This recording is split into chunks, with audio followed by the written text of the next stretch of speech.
Chimamanda Adichie is a Nigerian writer, and she has this book called The Thing Around Your Neck. And it's a short story collection, 12 to be precise. And today I want to talk about one of the short stories in this book titled The Thing Around Your Neck. Still the same title as the book, but yeah. Um, the story is very relatable to anyone who has ever like traveled to another country or like relocated.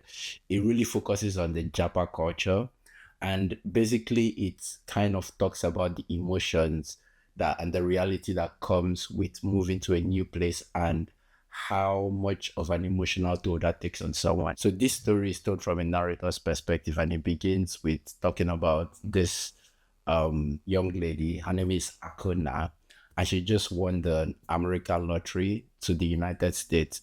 And so her family members are helping her pack for this trip.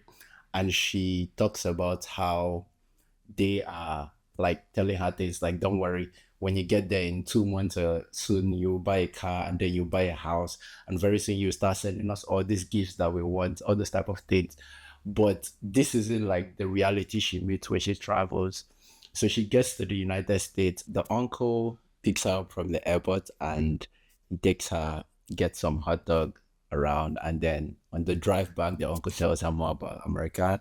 He tells her a story of how when he moved into this white neighborhood that he lives in now, that his neighbors kind of accused him of all the squirrels that were missing. They said like, oh, the squirrels like that were in their vicinity started going missing since he moved in, kind of thing. He also tells her how his wife has to drive almost an hour to find a place where they make black people's hair. And he kind of ends this discussion with saying that America is kind of a place where you always have to give something to get something. So the uncle helps her settle in. She loves his uncle's family, like the wife and two kids. They speak Igbo too. They eat good food. She enrolls into a community college, and also she gets a job as a cashier. And during her daily encounter, she always gets asked like so many questions like, do they have big houses back home like this, the ones here? Like, what kind of cars? Like, is this the first time that she is driving a car or she's seeing a car?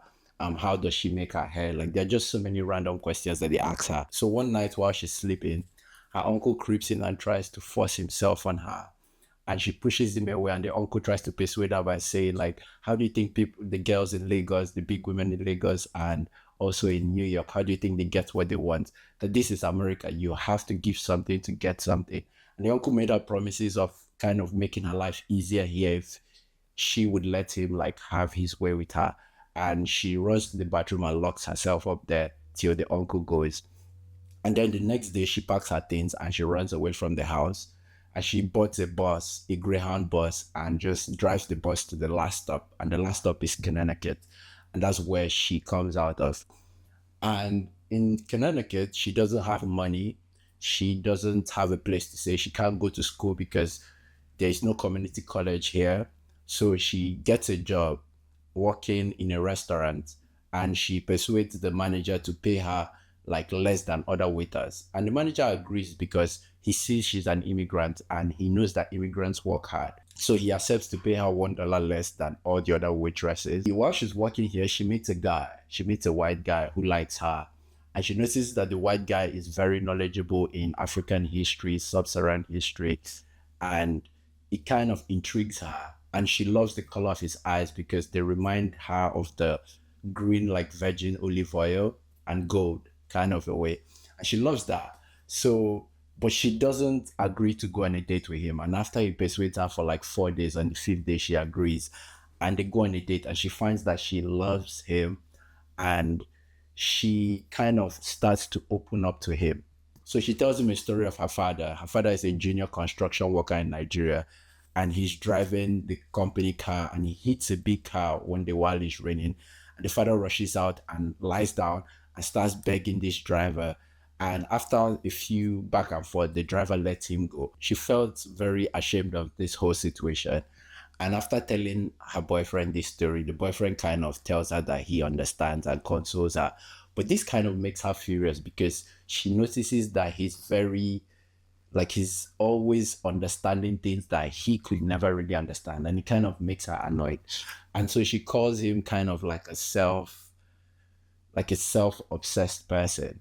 He's like all these Americans who are willing to kind of engage themselves in other people's trauma and then go back to their fancy little lives later kind of thing. And she hates that. But this guy really loves her. This guy buys her lots of gifts and she always rejects it. But when he still persuades in buying her gifts, she comes up with a plan where she takes the gifts, she accepts them, but she just saves them because one day she's going to send it back home.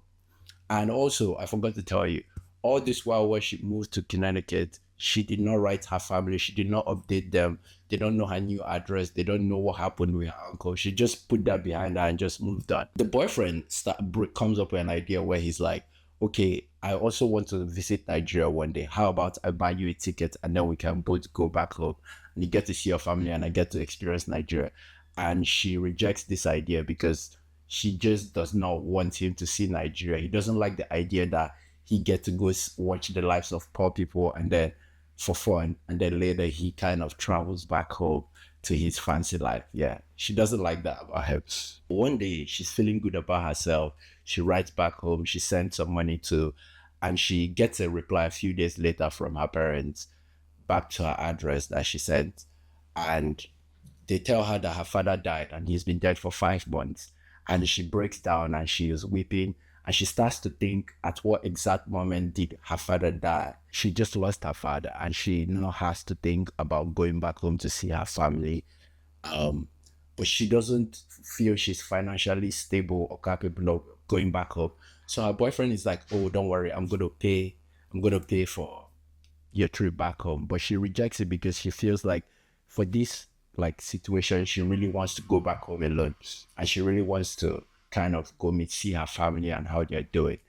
And so she makes plans, she books her ticket, and when she goes to the airport, the boyfriend is the person who drops her at the airport. And the boyfriend is asking her, like, are you going to come back? And she tells him that, yeah, I'm going to come back. Like, I have a green card. And if I'm not here within the year, my green card will be revoked. And the boyfriend says, that's not what I'm asking. Are you going to come back? Come back. And she looks at him and she hugs him very tightly. And she goes back to Nigeria. And that's where the story ends. I think throughout this story, Chimamanda kind of paints how much emotional baggage that comes from moving to a new place, how much you miss your family, how much you have to adjust in a new environment.